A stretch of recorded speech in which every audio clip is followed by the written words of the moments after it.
ቤቶች እንኳን ቢውልድ ቢሆኑ ሴፍቲያቸው ዛት መቻ አስተማማኝ አይደለም። ጦርነቱ 2 ዓመት ምናምን እድሜያችን ቀንሷል። የኛ ትምህርት ቤት አካባቢ ቦታው ለሱስ በጣም የተጋለጠ በጦርነት ምክንያት ብዙ ሰዎችም ከትምህርት አቋርጠው ወደ ትዳር የገቡ ሴቶች አሉ። ጉዳተኛ በቃ ያለበት አማራጭ እዛው ቤት ውስጥ ሆኖ ለቤተሰብ ብቻ እንዲያገለግል ነው። ይህ የኢትዮጵያ ሴት ልጆች ድምጽ ነው።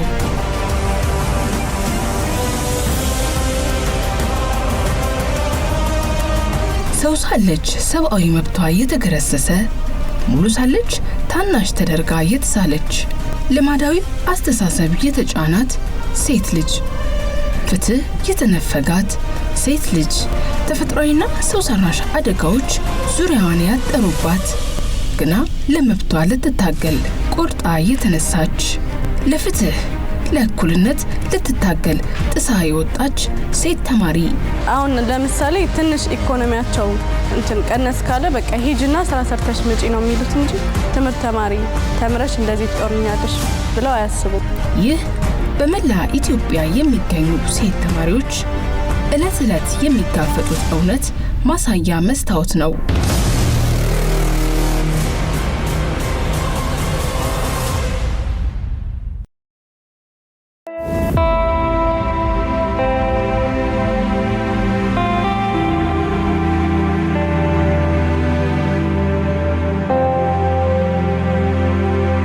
ኢትዮጵያ ምንም እንኳን የሴት ልጆችን መብት ለማስጠበቅ እኩልነትን ለማረጋገጥና በሴትነታቸው ስለሚገባቸው ልዩ ትኩረት በርካታ ዓለም አቀፍ ሕጎችን የተቀበለችና ያረቀቀች ሀገር ብትሆንም ቅሉ ጉዳዩ ከጊዜ ወደ ጊዜ ተሻሽሎ አንድ ደረጃ ከፍ በማለፍ ፈንታ ሀገሪቱ በየጊዜው በምታስተናግደው እንደ የእርስ በርስ ግጭትና ተፈጥሮ አደጋዎች ብሎም ማህበረሰቡ ሲቀባበላቸው በመጡ ጎጂ ልማዳዊ ድርጊቶች ሳቢያ ሴት ተማሪዎች ለልዩ ልዩ የሰብአዊ መብት ጥሰት በመጋለጥ መልከ ብዙ አካላዊና ስነልቦናዊ ቀውስ ሲያስተናግዱ ብሎም ከትምህርት ገበታቸው ሲገለሉ ይስተዋላል።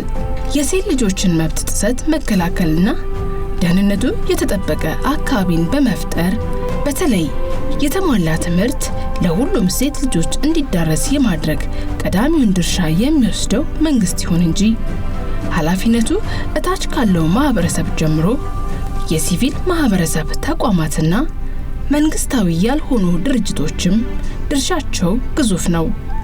ለዚህም ነው የኢትዮጵያ ሴቶች ማህበራት ቅንጅት ኒዋ ከማላላ ፈንድ ጋር በመተባበር ሴት ልጆችን እንዲህ ካሉ ችግሮች ለመታደግና ሁለንተናዊ መብታቸውን ከማረጋገጥ አኳያ ዘላቂ መፍትሄ ይመጣ ዘንድ ሴት ተማሪዎች ሀገር አቀፍና ዓለም አቀፍ መብቶቻቸውን ለይተው በማወቅ ለመብቶቻቸው መከበር ራሳቸው እንዲታገሉና በተለይ የተሻለ የትምህርት ፖሊሲ እንዲኖር የትምህርት ሻምፒዮን ጥምረትን በመመስረት በሴት ተማሪዎች የትምህርት ስርዓት ላይ ለውጥ እንዲመጣና ሁለተኛ ደረጃ ትምህርታቸውን ያለምንም እንቅፋት ማጠናቀቅ እንዲችሉ በተለያዩ ክልሎችና የከተማ አስተዳደሮች ልዩ ልዩ ስልጠናዎችን በመስጠት ሴት ተማሪዎችን የማብቃት ስራ እየሰራ ያለው ናሽናል እና ኢንተርናሽናል ውመንስ ራይት የሚለውን ነገርም ዛት ማች የሆነ ኖሌጅ አልነበረኝም።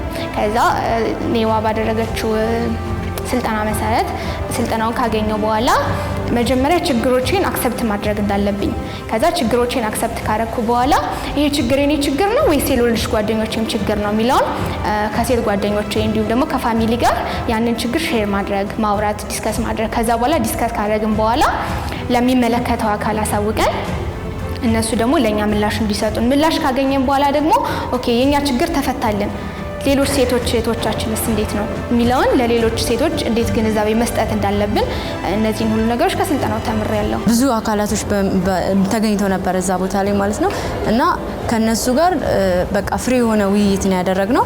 በዛም ላይ ደግሞ ለኛም ቻንስ ተሰጥቶን ከነሱ የበለጠ በትምህርት ቤትም ሆነ ምንድነው ችግራችሁ ሴት በመሆናችሁ የሚደርስባችሁ በሁሉም ቦታ ላይ ችግራችሁ ምንድነው ተብለን እኛው ራሳችን ተማሪዎች ዲስከስ አድርገን አቅርበን ነበርና በጣም ትልቅ ጥቅም ነው ያለው። እኔ ወድቻለሁ። ከትሬኒንጉ በፊት ሀሳብ መግለጽ ትፈልጋለህና ግን ቢቀርስ ብለህ የምትተው ነገር አለ። ግን ከስልጠናው በኋላ ሀሳብህን ገልጸህ መልስ ብትሰጥበት የተሻለ ነገር ታገኝበታለህ የሚል አመለካከት እንድንወስድ አድርጎናል። ስልጠናው በጣም ጠቃሚነቱ እኔ የታወቀኝ እንዴት ነው? አንድ ሰው መብቱን ለመጠየቅ ግዴታውንም ለመፈጸም መጀመሪያ ምንድነው ማድረግ ያለበት? ማወቅ አለበት። ስለዚህ ማንም ሰው ካላወቀ አይጠይቅም፣ ካላወቀም አይፈጽምም። ስለዚህ እዛ ላይ መሳተፋችን ምን አይነት መብት አለን፣ ምንስ ማድረግ አለብን፣ እንደዚህ አይነት ነገር ቢፈጠሩ የት ነው ሄደን መጠየቅ ያለብን፣ ኢቭን ራሱ መጠየቅ እንዳለብን እያወቅን ራሱ የት መጠየቅ እንዳለብንም ሳናቅ የተሳሳተ ቦታ በመሄድም ፍትህ ላያገኙ ይችላሉ። እና እሱ እንድናውቅ ሴት ልጅ ምን ያህል ክብር ነው ያላት፣ መብቶቿ ምን ያህል ናቸው የሚለውን አሁን ብዙ መብቶች አሏት። አሁን አብዛኞቻችን አናውቅ። ብዙ ቦታዎች ላይ ብትጠይቂ የሆነ ትንሽ መብቶች ግዴታዎች ናቸው በብዛት የሚንጸባረቁት እንደ ማህበረሰባችን ሲታይ፣ ግን ምን ያህል መብት አላት፣ ምን ያህል የከበረች ፍጡር ናት የሚለውንም እንድናውቅ ረድቷል።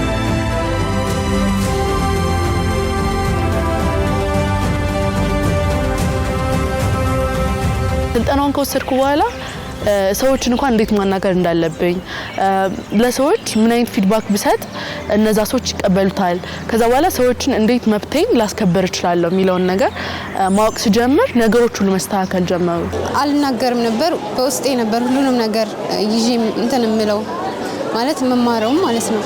አሁን ላይ ግን ለመምህራኖቼ ቅርብ ላለ ጓደኞቼ ተናግሬ መፍትሄ እንዳገኝ ረድቶኛል። በራሴ ላይ መተማመን እንዲኖረኝና እኔ በጦርነቱ ምክንያት ትንሽ ሳይኮሎጂ ተነክተን ነበር እና ያንን ነገር እንድንጋፈጠውና ትምህርታችንን ተምረን ጥሩ ደረጃ ላይ መድረስ እንደምንችል ዋና ምክንያት ሆኖኛል ስልጠናው።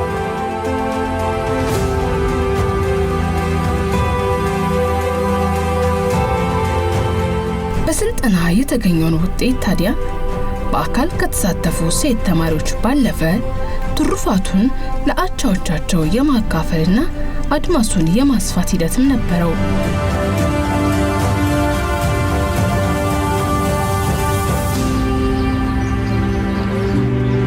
በዚህ ሁሉ ሀሳብን የመካፈል ሂደት ውስጥ ታዲያ ሴት ተማሪዎቹ በትምህርት ቤታቸውና በመኖሪያ አካባቢያቸው በሴትነታቸው ብሎም በገጠማቸው የአካል ጉዳት ሳቢያ በትምህርት ጉዟቸው ያስተናገዷቸውን መልከ ብዙ ችግሮች እንዲህ ሲሉ ገልጸዋል። እንደውም የሆነ አንድ አባባል አለ፣ ጉዳተኛ ልጅ ለእናት አባቱ ጠቃሚ ነው ይባላል። ምንድነው ቤት ውስጥ የትም ስለማንሄድ እንሰራለን እስከ መጨረሻው እስከ እድሜ መጨረሻችን ድረስ ለነሱ ስለምንሰራ ማለት ነው።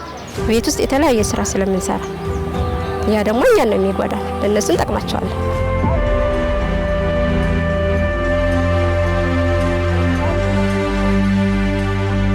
ሞዴስ እጥረት በጣም አለ ማለት ሁሉም ትምህርት ቤት እኩል ከመሆኑ አንፃር እኛ ከሰፖርት ከሚያደርግልን ውጪ ከሌላ ትምህርት ቤት እየወሰድን እንትን ሞዴስ እንትን ምንለው አልቋል ይባላል። ይህ ብቻም አይደል፣ ነገን ተስፋ ያደረጉባቸው ትምህርት ቤቶቻቸው በግጭት ወቅት ወድመዋል። በግጭት ጊዜ ከቦታ ቦታ በመዘዋወራቸው ከትምህርት ጨርሰው ተገልለዋል።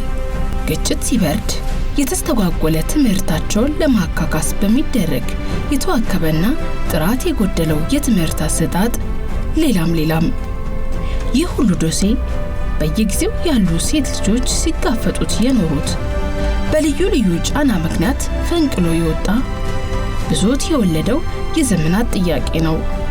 እናም ህብረት ጉልበት ነውና በልዩ ልዩ ስልጠናዎች መታገዝ የቻሉና በተለያዩ የምክክር መድረኮች የተሳተፉ ሴት ልጆች በሁለንተናዊ የትምህርት ጉዟቸው የሚደርሱባቸው እንቅፋቶች ይወገዱ፣ በልዩ ልዩ ምክንያት ከሚደርስባቸው ሰብአዊ ቀውስ ይጠበቁ፣ እኩልነት ይረጋገጥላቸው፣ ማህበራዊና ስነ ልቦናዊ ጫና ይወገድላቸውና ደህንነቱ በተጠበቀ ስፍራ ይማሩ ዘንድ በጋራ ማኒፌስቶ አዘጋጅተዋል።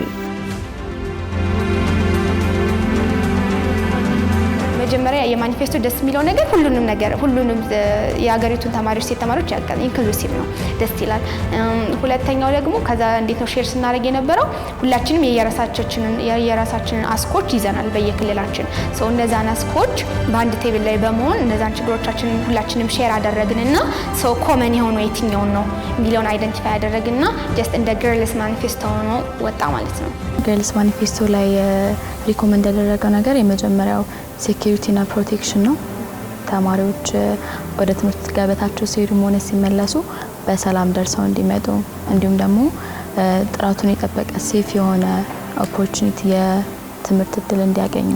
ታዲያ ከመላ ኢትዮጵያ ከልዩ ልዩ አካባቢዎች የተሰባሰቡት ሴት ተማሪዎች ዘርፈ ብዙ ጥያቄዎቻቸውን በውስን ነጥቦች ጨምቀው ድምጻቸውን በጋራ ለማሰማትና በሀገሪቱ ያሉ ሴት ተማሪዎችን ወካይ የሆኑ አያሌ ጥያቄዎችን በማኒፌስቶ ለማካተት ብርቱ ጥረት አድርገዋል። ማኒፌስቶ የሚወጣው እንደ ሀገር ነው አይደለ? ያ ማኒፌስቶ ሲወጣ ሁሉንም ሴቶች ያማክላል ወይ የሚለውን የጋራ የምንለውን እንዳጠቃላይ የኢትዮጵያ ሴቶች ችግር ነው የሚለውን አይደንቲፋይ አድርገናል።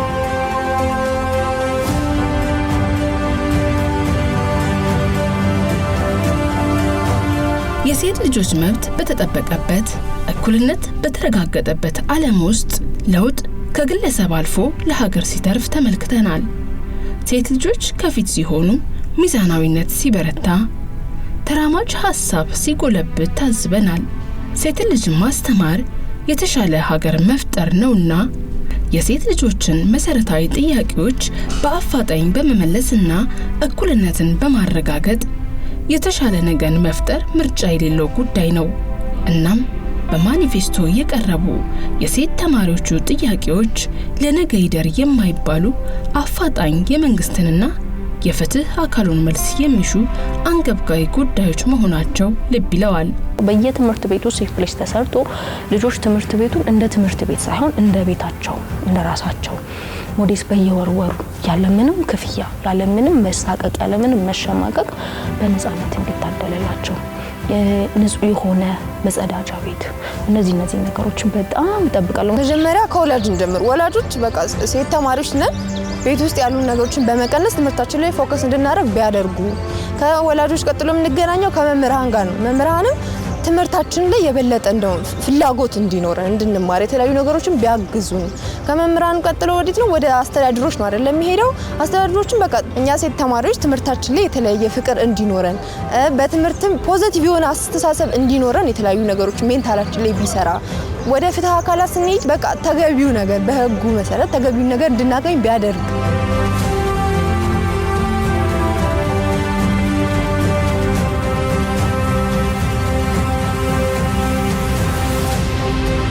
ትምህርት ወድማል። የመቆያ የወታደር መቆያ ሆነዋል። የተፈናቃይ መቆያ ሆነዋል።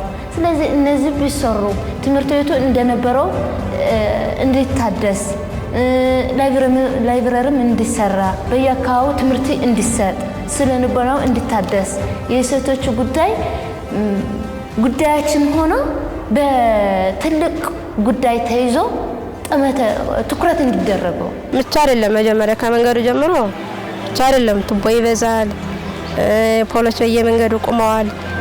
በዛ ላይ መኪናዎች መሻገሪያ ላይ መኪና ይቆማል። ይሄ ብቻ አይደለም።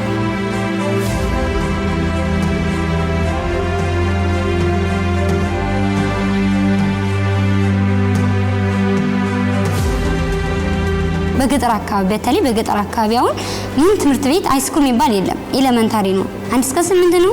ከዛ በኋላ አንዳንድ ቤተሰብ ደግሞ ገጠራዊ ማህበረሰብ ልጅ ከኔ ከወጣች ነገ ትምህርት መቀጠል አትችልም በእኔ ቁጥጥር እኮ ነው የሚል ቤተሰብ የሚያምን አለ እና ያን ትምህርት ቤት እያንዳንዱ ቀረብ ቢል ሃይስኩል ቢሰራላቸው እና ሴቶች በነፃነት እንዲማሩ ቢሆኑ አጥር ቢስተካከልልን ብዬ ጠይቃለሁ።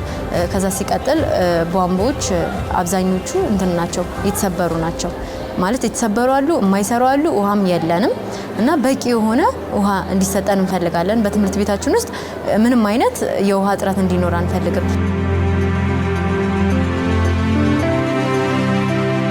በተለያዩ ነገሮች ላይ ብንደገፍ አሁን ትምህርት ቤት ብቻ መጠን የምንማረው ነገር ለኛ በቂ ላይሆን ይችላል። ምክንያቱም ብዙ ፕሬሸር ይኖራል፣ ቤት ውስጥ የሚኖሩ ፕሬሸሮች ምናምን ይኖራሉ። እንደ ኢትዮጵያ እንደ ሀገራችን ማህበረሰብ ስናየው ሴቶች ላይ እና ትምህርት ላይ ትንሽ ያዳግታል አይደለ? ብዙ ፕሬሸር ስላለብን ግን ያንን ነገር ተቋቁመን እንድናልፈው ትምህርት ቤትም የሆነ የተለያዩ ድጋፍ ቢያደርግም በሴት አካል ጉዳተኞች ጉዳይ ብዙ የተረሱ ጉዳዮች ስላሉ ጥበቃ ከለላ ተደርጎልን ችግሮቻችን ተቀርፈው የተሟላ የትምህርት አቅርቦት እንዲኖረን እንፈልጋለን። ለትምህርት ሚኒስቴር ደግሞ የምንፈልገው ሴት ልጅ አለ አይደለ የማበረታቻ ስልጠና ቢሰጥ የሚል ሐሳብ አለኝ። እንደገና ደግሞ በትምህርቷም ሰክሰስፉል የሚሆኑበትን ወይ ቢያዘጋጅ የሚል ሐሳብ አለኝ። ትምህርት ቤቶች አብዛኛው ተፈናቃይ ያለው ቦታ ተፈናቃይ ወይ ወደ ሌላ ቦታ እንዲሄድ ወይም ወደ ትውልድ ሀገሩን እንዲሄድና በስነ ስርዓት ተማሪ ትምህርቱን እንዲከታተል እድሳት ተደርጎ አብዛኛው ሀብታም ሊሆን ኢንቨስተር ሊሆን ይችላል ኢንቨስት አድርጎ ትምህርት ቤታቸው ትውልድ እንዲያንጽ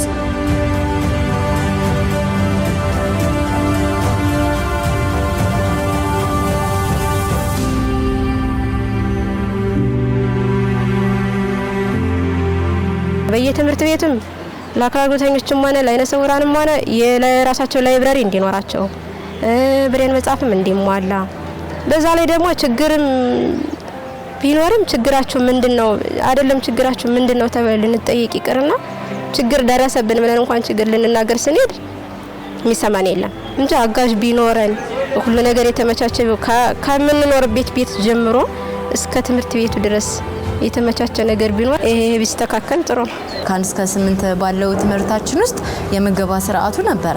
ያም ትልቅ ዋና ድርሻ ይዛል ብዬ አስባለሁ። ተማሪዎች እንዳይቀሩ ያው አቅም የሌላቸው ተማሪዎች ብዙ ይኖራሉ እና እነዛ ተማሪዎች ደግሞ በምግብ ምክንያት ከትምህርታቸው እንዳይሰናከሉ በጣም እየጠቀመን ነበር። እኛም ተመግበን አልፈናል።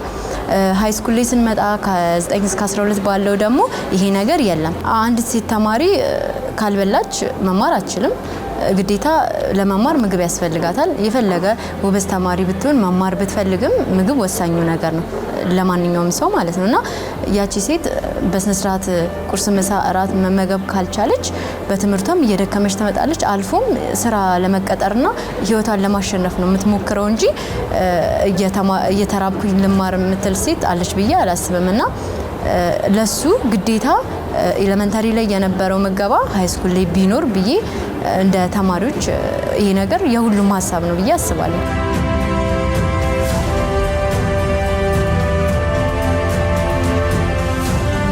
መምህራኖቻችን ላይ ትልቅ ትኩረት እንዲሰጥ ነው የምፈልገው። ምክንያቱም እነሱ ናቸው እኛ ላይ ጽንታ ያላቸው። እናንተ ተምራችሁ የት እንዳትደርሱ ነው የተማሪ የት ደረሰ የሚል መምህር ነው እየተፈጠረ ያለው በአሁኑ ሰዓት ላይ እና እነሱም ላይ እንዲሰራ ነው የምፈልገው። ለሴት ልጆች የኢኮኖሚ ነፃነት ለማምጣት የሚረዱ የገንዘብ ድጋፍና ራሳቸውን ለማገዝ የሚያስችሏቸው የሙያ ስልጠና ፕሮግራሞች እንዲኖሩ የስነ ተዋልዶ ጤናን ጨምሮ የአካላዊና አእምሮአዊ ጤና ፍላጎቶችን ለማሟላት የሚያስችሉ የጤና አጠባበቅ ድጋፎች እንዲደረጉ በመጠለያ ካምፖች ለሚኖሩ ሴት ተማሪዎች ልዩ ጥበቃና ትኩረት እንዲደረግና ሴት ልጆችን አግላይ ጎጂ ባህላዊ እምነቶችን ለማስቀረት የተጠናከረ ሁሉ ተኮር የማህበረሰብ ንቅናቄና ዘመቻዎች እንዲደረጉ የሚሉና የመሳሰሉ ማህበራዊና ህገ መንግስታዊ ፍትህን የሚጠይቁ የሴት ተማሪዎቹ ጥያቄዎች በማኒፌስቶ የተካተቱ ነጥቦች ናቸው።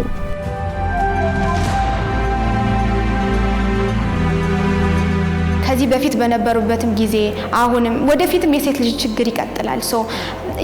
ያ ችግር ደግሞ ቀጣይነቱ ቢያንስ ሙሉ በሙሉ መቆም ባይችል የተወሰነ እንኳን ጋፕ እንዲኖረው የኛን ጥያቄዎቻችን የሰሙ ሰዎች ቶሎ ፍትህ እንዲሰጡ እንፈልጋለን።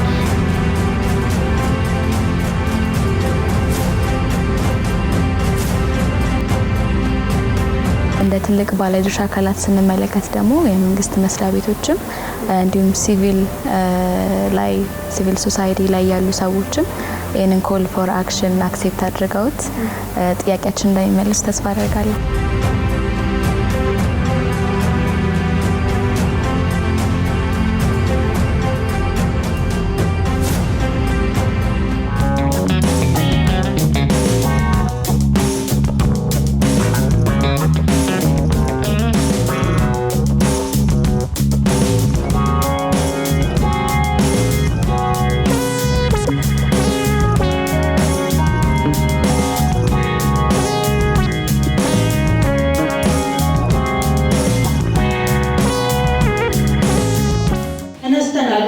ድምጻችንም ይሰማል በሚል መሪ ቃል ዛሬ አዲስ ንቅናቄን ለመቀስቀስ ሴቶች የኢትዮጵያ ሴቶች ልጆች ቆርጠው ተነስተዋል። ዛሬ በመካከላችን ተገኝተዋል። አይደለ? በመካከላችን አሽታችሁ አይደለ? እስቲ አንዴ ድምጻችንን እንስማ ወይ በጭብጨባ እንገናኛላችሁ። እንኳን ደህና መጣችሁ። Today we are not just witnessing the handover of a document, we are witnessing the voice, vision and power of Ethiopian girls taking their rightful place in shaping our nation's future. This moment is both celebration and a call to action, a reminder that when girls speak, societies listen, and when societies listen, nations progress.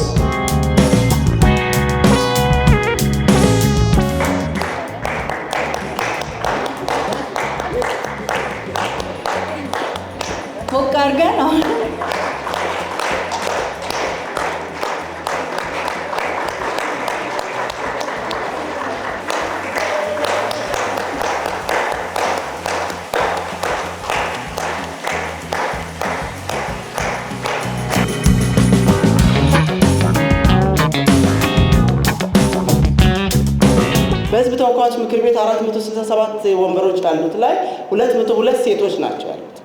የነዚህ ሴቶች ስብስብ ነው ኮከስ ማለት። ያንን ሴቶች እነዛን ሴቶች ነው የምንመራው እኛ ማለት ነው በህዝብ ተወካዮች ምክር ቤትና ትልቅ ኃይል ያለው ትልቅ ፓወር ያላቸው ሴቶች ናቸው ያሉት። ያንን ሴት የምንመራ ነንና ይህ እንግዲህ ተግባር አሁን የተሰጠን ህግ የምናወጣ አካላት ነን። ለሴቶች ጠቃሚ የሆኑ ለሀገሪቷ ጠቃሚ የሆኑ ህጎችን የምናወጣ ህግ የምናመነጭ አካላት ነን። ስለዚህ የወጡ ህጎች ምን ያህል ተግባራዊ ሆኑ የሚለውን ክትትል የምናደርግ አካላት ነን። ስለዚህ ዛሬ እዚህ ጋር የተገኘን ከሴቶች ሚኒስቴርም ከትምህርት ሚኒስቴርም ከህዝብ ተወካዮች ምክር ቤትም የተገኘን ሌሎችም ባለድርሻ አካላት የክልል ሴት ቢሮዎችን የምንመራ የሴት አመራሮችም አሉ ከተለያዩ ክልሎች የመጡ። ስለዚህ ይሄ ጉዳይ የኛ ጉዳይ ነው ብለን ይዘን የምንሰራው ስራ የኛ ጉዳይ ነው። እነዚህ አካላት በጀት ፈላልገው አግኝተው እንዲህ አይነት ላውንቺንግ በዚህ መድረክ ላይ ከፍተዋል። ተከፍቶ ብቻ ቅድም ሴቶች ልጆቻችን እንዳሉት የሼልፍ ማሞቂያ ወይም ሼልፍ ላይ የሚቀመጥ መሆን የለበትም። ለተግባራዊነቱ እኔም የድርሻዬን መወጣት አለብኝ የሚለውን መያዝ አለብን። ሁላችንም የጋራችን ጉዳይ ነው።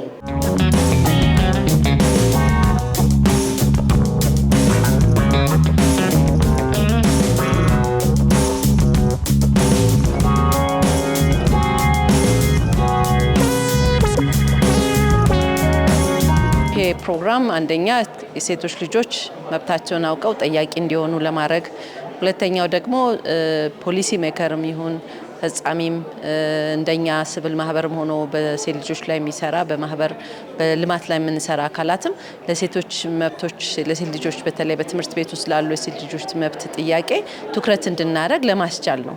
ያን ለማድረግ እንግዲህ አንደኛው በልጆቹ ላይ የተሰራው ስራ ነው። ሁለተኛው ደግሞ በፖሊሲ አውጪዎችና በፖሊሲ ፈጻሚዎች ዙሪያ ላይ የሰራነው ስራ ነው። ከፖሊሲ አንጻር እንግዲህ ብዙ የመረጃን መሰረት ያደረገ ምርምርን መሰረት ያደረጉ የአድቮኬሲ ስራዎች ሰርተናል። በተለይ በግጭትና በተፈጥሮ ምክንያት የተፈናቀሉ ከዛም ሌላ አይነት ችግሮች ያለባቸውን ልጆች ጥያቄዎች በደንብ መውጣት እንዲችሉ የነሱ ብቻ ደግሞ ጥያቄዎች እንዳይሆኑ ሁሉም ልጅ አንዷ ያንዷን ጥያቄ ማንሳት እንድትችል በመሃል በመካከላቸው ህብረትና አንድነት እንዲሆን ለማድረግም ብዙ ስራዎች ሰርተናል። ዛሬ በነበረው ሁኔታ እንግዲህ እንደተመለከታችሁት የመንግስት አካላት ተገኝተዋል። ከፓርላማ ጀምሮ እስከ ፈጻሚ የሴቶች ጉዳይ ሚኒስቴር፣ የትምህርት ሚኒስቴር፣ ሌሎችም ደግሞ አካላት በክልል ደግሞ ያሉ የሴቶች ጉዳይ ቢሮዎች ኃላፊዎች እንደዚሁም ደግሞ የትምህርት ቢሮ ተወካዮችም እንደዚሁ ተገኝተዋል። በሲቪል ማህበራትና በዶነር በአጋር ድርጅቶች አንጻር ስናየው ደግሞ ብዙ የሴቶች ማህበራት በተለይ ክልል ላይ የሚሰሩ ማህበራት በአገር ደረጃ የሚሰሩ ማህበራት እና ደግሞ ረጂ ድርጅቶችም ተገኝተዋል።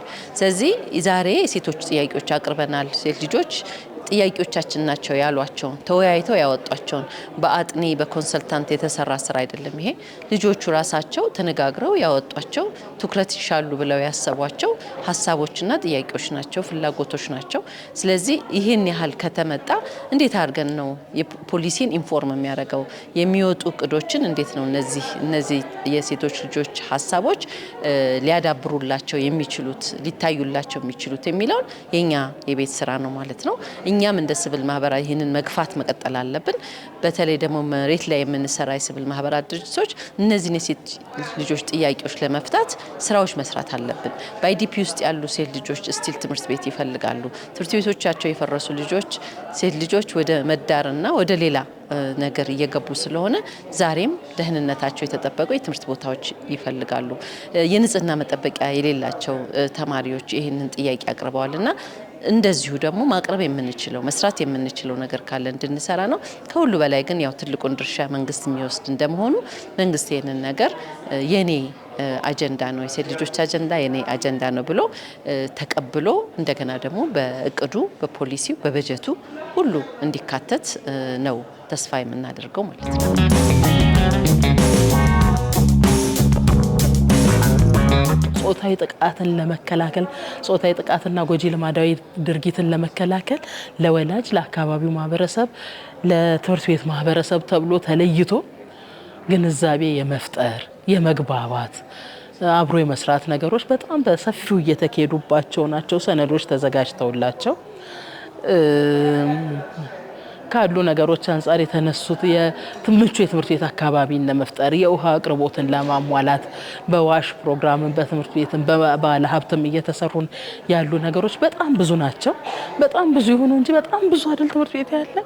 ያንን መድረስ ግን በመንግስት ብቻ ቀላል አይደለም። የአካባቢው ማህበረሰብን በዛው ልክ እየሰራ ነው። ግን ኮሚትመንቱን የሚያሳዩ ነገሮች አሉ።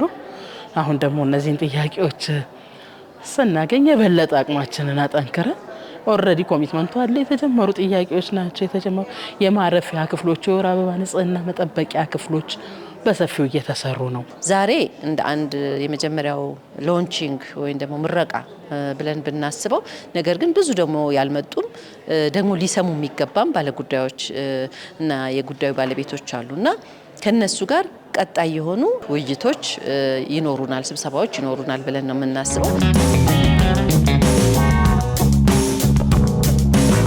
በመጀመሪያ ጥያቄያችን አንድም የቀረ የለም። እኛ እንደ አካባቢያችን እንደ አርባ ምንጭ ከተማ እንደ ደቡብ ክልል እንደ ሴት ሆነ ነበረ ጥያቄ ያቀረብ ነው። በጣም የተወያየ ነው። የቀረ ምንም ነገር የለም። ከሌላ ቦታም የተነሳው ልክ እንደዛው ነው ያቀረቡት። ባለድርሻ አካላቶችም ትክክለኛ ነገሮችን ሲያወሩ የነበረ ማለት ነው። መጀመሪያ ለሴት ልጅ መሰጠት ያለበት ትምህርት ነው። አሁን ላይ ሴት በጣም የተማረች ነው። ቢኮዝ እንደዚህ አይነት አመለካከቶች የተፈጠሩ ስላለ ነው። ገጠር ያሉ ወላጆችም ልጆችን እየላኩ ነው። ከተማ ያሉትም ልጆችን እያስተማራቸው ነው። ቢኮዝ ከላይ ያለው ባለድርሻ አካላትም የትምህርት ፖሊሲውም ለሴት ተማሪዎች ጥሩ ነገር እየፈጠረ ስላለ ማለት ነው። እና በጣም ጥሩ ነው ብዬ ነው ማስበው። እኛ ሴቶች ድምጻችን ያሰማነው በብዙ መንገድ ነው። ፕሮግራሙ ላይ እንዳየነው አርት ቦኬሲ ያለ የተማሪ ተወካዮች በደንብ ማኒፌስቶችን ሪፕሬዘንት አድርገዋል። የተለያዩ ዶክመንተሪዎች ሁሉ ቀርበው ነበር። ሰው በዛ ሁሉ ነገር እኛ የምንፈልጋቸውን ሪፍሌክት አድርገናል። እነሱም ደግሞ አይ ቲንክ ከልባቸው አዳምጠው እነሱ ምላሽ ሲሰጡ ሰምተናል። ግን አሁን ይሄ ጀስት በወሬ ብቻ ነው አሁን ያየነው። ግን ይሄ ለየት የሚያደርገው ብዬ ማስበው ወደፊት የምር ከልባቸው ስለሆነ እኛም ከልባችን ስለሆነ የተናገርነው እነሱም ከልባቸው ተቀብለው በስነ ስርዓት የሚወርድ ይመስለኛል። እና አሁንም ማስተላለፈው መልእክት እንደ ሌሎች ስብሰቦች ብዙ ጊዜ ስብሰቦችን ተካፊ ያውቃለሁ ግን በቃ ጀስት የሆነ ፖሊሲ ይወርዳል፣ የሆነ ነገር ይሆናል፣ ከዛ በኋላ በቃ ይረሳል። እንደዛ ነው። ስለዚህ እኔ አሁን የምጠይቀው ጀስት በቃ እንደዚህ የሚቆም መሆን የለበትም። በስነ ስርዓት በቃ በደንብ ድምጻችን የሚሰማበት እንዲሆን ፈልጋለሁ። ሰው ማቅረብ ፈልገው ዋካችሁን ይሄንን ያስተጋባነውን መልእክት እናንተም ከልባችሁ ተቀብላችሁ በስነ ስርዓት እንዲወርድ ከክልል ብሎ በእያንዳንዱ ትምህርት ቤት ተግባራዊ እንድታደርጉልን ጠይቃችኋለን።